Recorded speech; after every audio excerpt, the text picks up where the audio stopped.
السلام عليكم ورحمة الله وبركاته. اهلا بيكم. انسوا بقى ان الكيك يبوظ منك تاني او يهبط معاكي. كل اسرار الكيك الناجح، مفيش كيك هيهبط منك تاني ابدا، وهيبقى كله في منتهى الجمال. كل سبب ممكن يأثر على الكيك هقولك عليه النهاردة عشان تتجنبيه، عشان في الاخر تاخدي كيك جميل جدا وهش تقدري تعمليه كل يوم من غير تعب ومن غير مشاكل. النهاردة هنعمله من غير مضرب بيض، من غير حتى خلاط. هنعمل الكيك بايدينا. اول سبب ممكن يخلي الكيك يهبط معاكي الحجم الغير السليم، انك تستخدمي حجم كبير قوي او حجم صغير قوي. الحجم الصغير هيخلي الكيك يطلع بره بزيادة عن الصينية، والحجم الكبير هيخلي الكيك يبقى هبطان جوه الصينية. لازم الحجم السليم. المقدار اللي انا هعمله النهاردة بيحتاج حجم الصينية الوسط زي ما شفتوا كده. طعم الصواني ده موجود عندنا كلنا. انا هاخد الصينية وهدهن الصينية دي بزبدة، بدهنة كويسة كده محترمة زي ما انتوا شايفين. ما بحبش احط دقيق علشان طعم الدقيق بيبان قوي في الكيك، ما بحبوش انا. بعد كده هستخدم 4 بيضات كبار او 5 صغيرين. يعني لو بيض بلدي صغير نستخدم 5، لان البيض من اهم الحاجات اللي بتنفخ الكيك معانا. وكمان هحط عليهم ظرفين من الفانيليا، لانه دلوقتي بقى ظرف الفانيليا تقريبا فاضي مفيهوش حاجة، فيدوب هما ظرفين هيظبطوا معانا الدنيا. خلي بالك بقى، اوعي البيض يكون ساقع، لازم البيض يكون بحرارة الغرفة. مهمة قوي قوي. عارفة لو بيضة واحدة فيهم بس ساقعة، انسي بقى ان الكيكة تتنفخ معاكي. بعد كده هحط عليهم كوباية الا ربع من السكر البودر، السكر المطحون. ومش هستخدم خلاط ولا مضرب ولا اي حاجة. بمضرب السلك، او ممكن زي اهلنا زمان بايديكي كده في حاجة واسعة وتفضلي تربي فيه. اهم حاجة في الموضوع ده انك تربي في اتجاه واحد فقط، يعني تضربي بالمضرب في اتجاه واحد، ما تعكسيش. خليكي في اتجاه، شوفي ايدك ريحتها ايه وامشي على نفس الاتجاه ده. لكن لو ضربتي في اتجاه ورجعت عكست الاتجاه، يبقى انسي بقى ان الكيك ترفع معاكي اساسا. ادي كده كمان نقطة. بعد كده انا هجيب كوباية الا ربع من الزيت، هي بالظبط كده نص كوباية زيت وعليها ربع كوباية سمنة.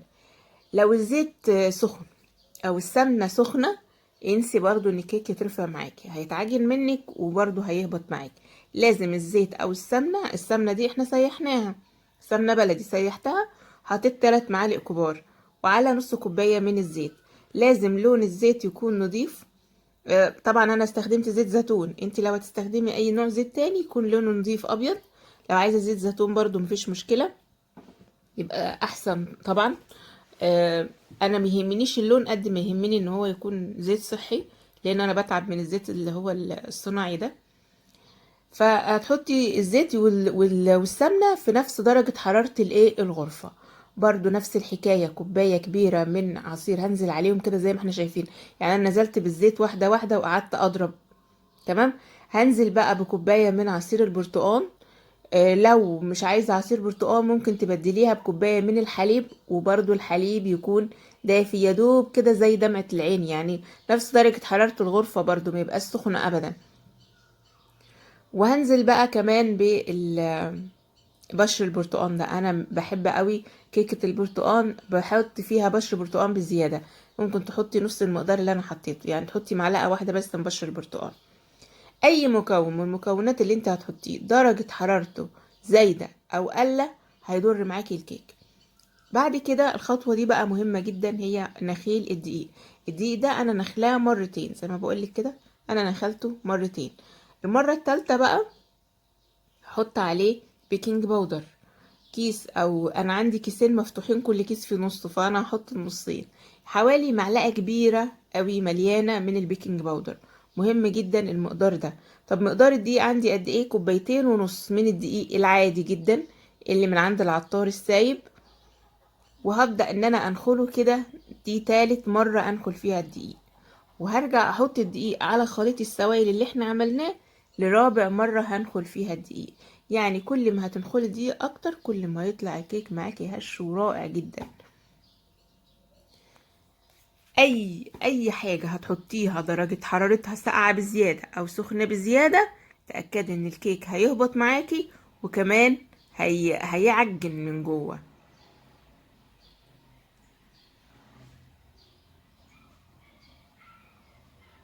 هبدأ بقى اضيف الدقيق واحدة بواحدة كده، ولا اضيفه ادوبه. واضيف بعديه وادوبه لحد لما اخد القوام الصح. لو انت ضفتي مقدار الدقيق كله زي ما انا هعمل كده ولقيتيه المقدار زايد، علشان برضو الكيك بتاعك ما يطلعش مكتوم، ممكن تزودي من السوائل. لو مستخدمة حليب يبقى حليب، لو مستخدمة عصير برتقال يبقى عصير برتقال، زي ما هوريك دلوقتي. ممكن ما تحطيش كمية الدقيق كلها مرة واحدة لحد ما تاخدي القوام اللي انت عايزاه، ويفيض معاكي مثلا معلقتين 3 من الدقيق. ليه بقى؟ لان في مش كل انواع الدقيق زي بعضها، في انواع دقيق بتشرب الدقيق وفي انواع لا. يفضل ان انت بدل ما تحطي سوائل تاني او تضيفي اي حاجة تاني، يفضل ان انت تحطي الدقيق واحدة بواحدة كده بالراحة، ده الافضل والانجح، لحد ما تاخدي قوام مش سايل قوي ومش تقيل قوي، قوام الكيك اللي هو الوسط.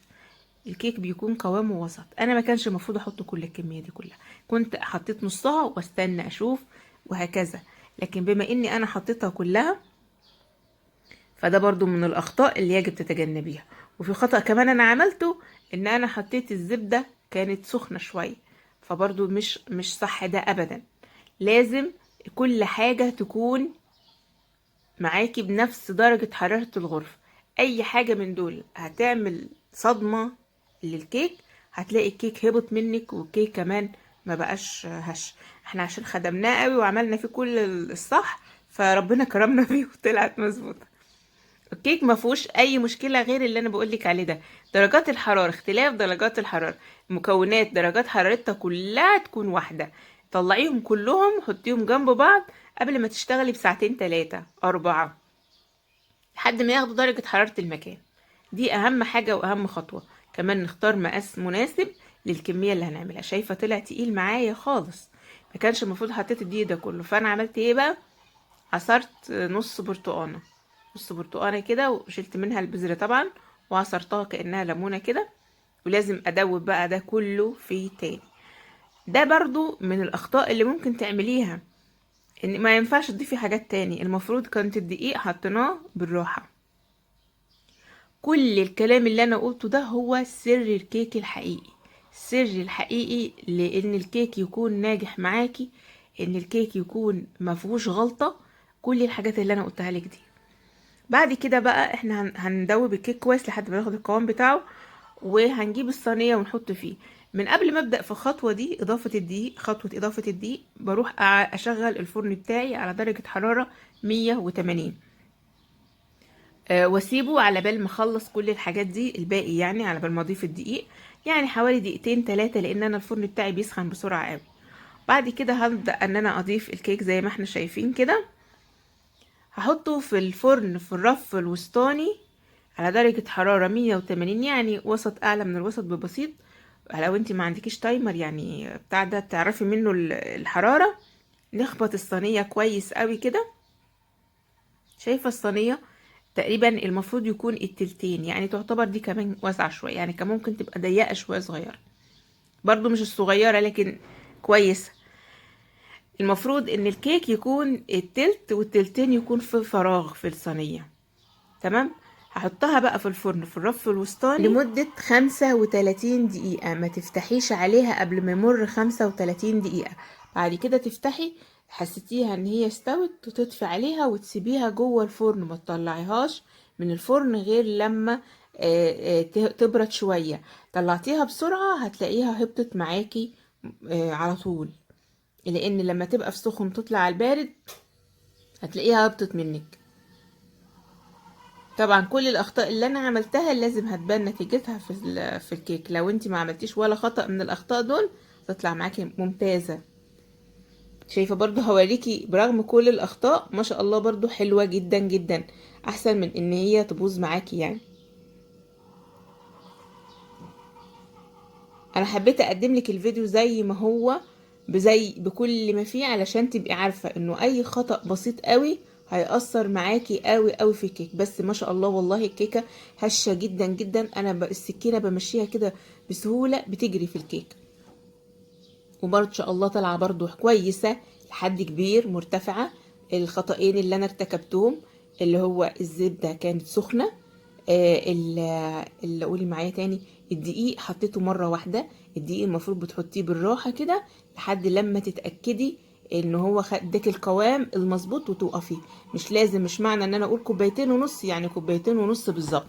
ممكن الكوبايتين ونص دول ننقص منهم معلقة، نزود عليهم معلقتين حسب قوام الكيك معاكي.